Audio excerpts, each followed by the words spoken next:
Welcome to this video on the Cambridge AS Music Listening Paper Syllabus 9483. In this video, we will discuss Section A of the paper, which is based on compositional techniques and performance practices. Now, in order for you to do well in this section, you really need to know all the elements of composition and performance practice. So, for example, with composition, you need to know and understand structure, textures, melodic devices, harmonic devices or compositional techniques, cadences, modulation, secondary dominant chords, and so on.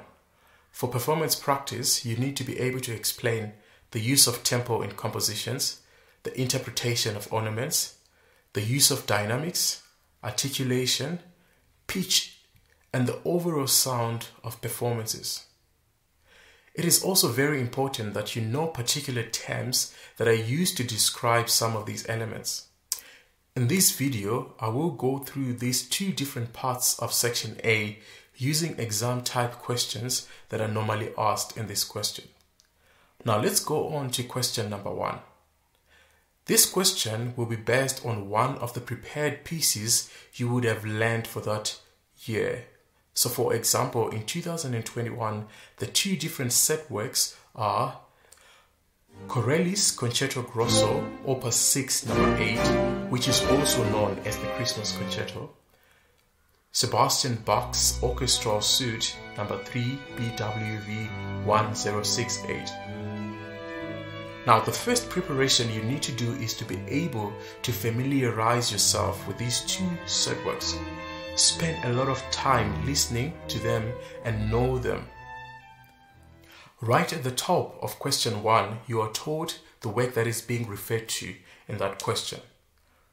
You can get questions that ask you to identify the movement that particular question is coming from. You can also be asked to give features that are typical of that movement. So for example, if the movement is a sarabande, you can be asked to name features typical of a sarabande like slow dance, 3 beats in a bar, and so on. You can also be asked to name the movement that comes after the one played or the one that comes before that. Now, this is where you really need to be able to listen and know the order of the movements within that particular set work. You can be asked about instruments playing at a particular point within that same extract. Now, moving on to question number 2.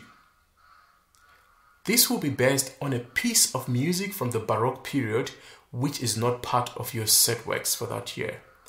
This question will focus on compositional techniques. Now let's move on to some of the questions that are asked in question number 2. You can be asked to name certain melodic devices.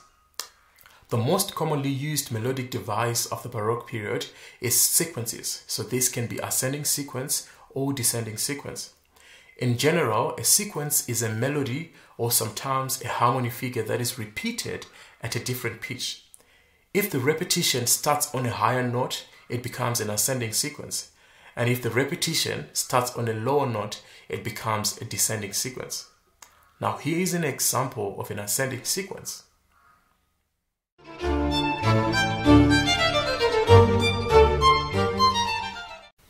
And here is an example of a descending sequence.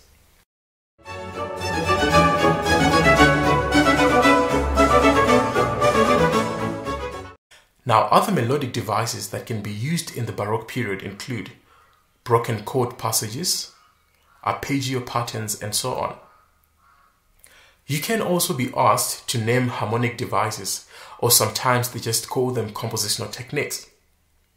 Now, some of the harmonic devices normally used in the Baroque period include the use of suspensions, modulation to related keys, dominant or tonic pedals, circle of fifths, hemiolas, and so on. Now, a suspension in music is a means of creating tension by prolonging a consonant note while the underlying harmony changes, normally on a strong beat. Here is an example of a suspension.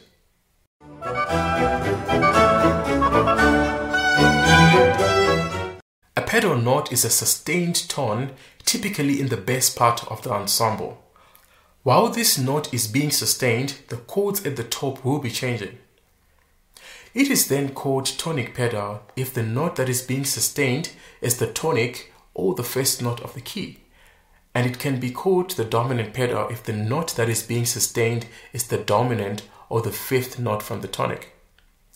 Here is an example of a pedal note.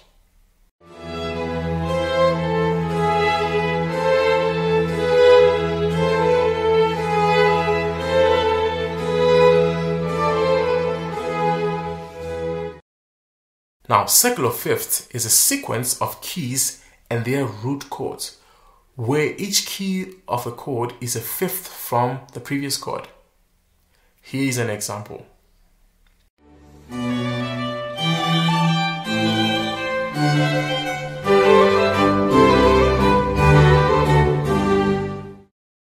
Now, another question that can be asked here is to describe the role of an instrument or instruments at a particular point or between some bars in the music.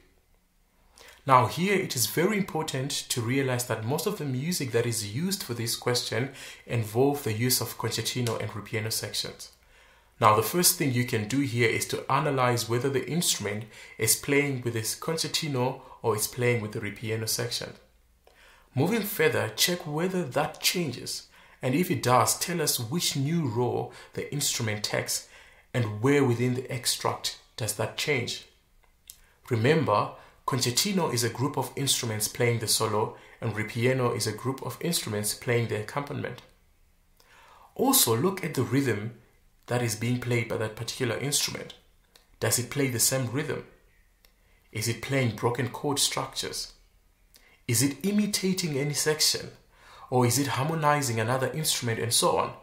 These are some of the points that you need to raise when you're comparing or when you're talking about the use of an instrument within a particular section.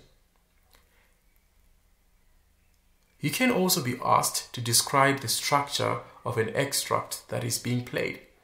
Now, this question usually comes with 4 to 6 marks awarded to it.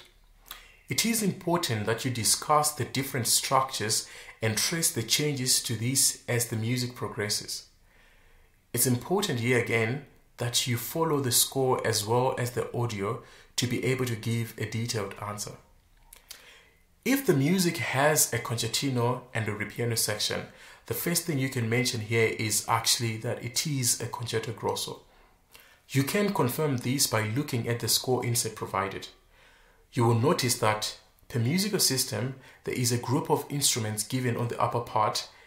These instruments are the concertinos or solo instruments. Then the remaining instruments playing the ripieno are the accompaniment. You can go on to talk about the tempo of the main sections. For example, some concerto grosso extracts will have a slow section and then followed by a fast section. Check if there are any distinct sections like a fugal section. Also mention which group is playing these distinct sections. For example, if there is a fugue section, mention the instruments that play the first, the second, and third, and the fourth entry, and so on. You can also mention the general entry and exits of certain groups of instruments and the bars in which that happens. Now, you can also get a question that asks you to comment on the structure of the music and how that changes within the extract. Now, remember here that we have different terms that we use to describe the texture of music. For example, we have homophonic, polyphonic, monophonic, and so on. It is also important for you to remember that music from the Baroque period also uses different textures like imitation and antiphonal, which is also called call and response. It's important to note that you can have two different textures within the same bar. For example, within a concerto grosso, you can have the concertino playing homophonic texture while the ripieno section is playing in a polyphonic texture. You can have an antiphony or call and response between the concertino and the ripieno sections. With this question, always check what's happening in the concertino and ripieno sections separately. Then also check if there is any similarities or relationship between the textures in these two different sections. Other questions you can expect here are naming cadences like perfect cadence, imperfect cadence, plagal cadence, or interrupted cadence. You can also be asked to identify the key the music would have modulated to at a particular point within the extract. Now moving on to question number 3. This question is in 2 parts, and in total it has 15 marks and is based on performance practice. You will be asked to compare 2 performances of the same music in this question. Question 3a will ask you to comment on a specific aspect of performance practice. It can be tempo, articulation, instrumentation, ornamentation, and so on.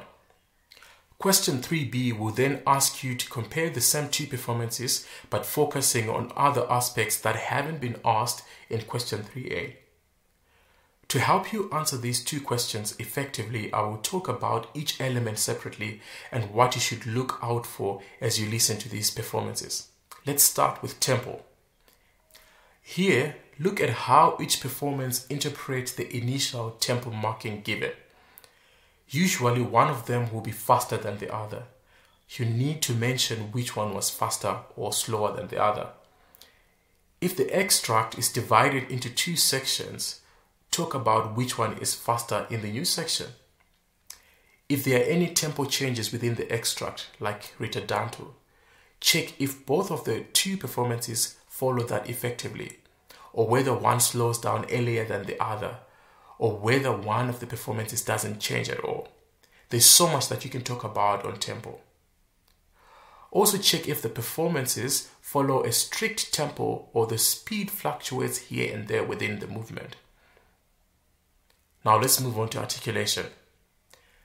It is important to note that regardless of what the initial instruction on articulation is, one of the performances will tend to be a little bit more legato and smooth, while the other will be detached. Some will have a variety of legato and staccato notes.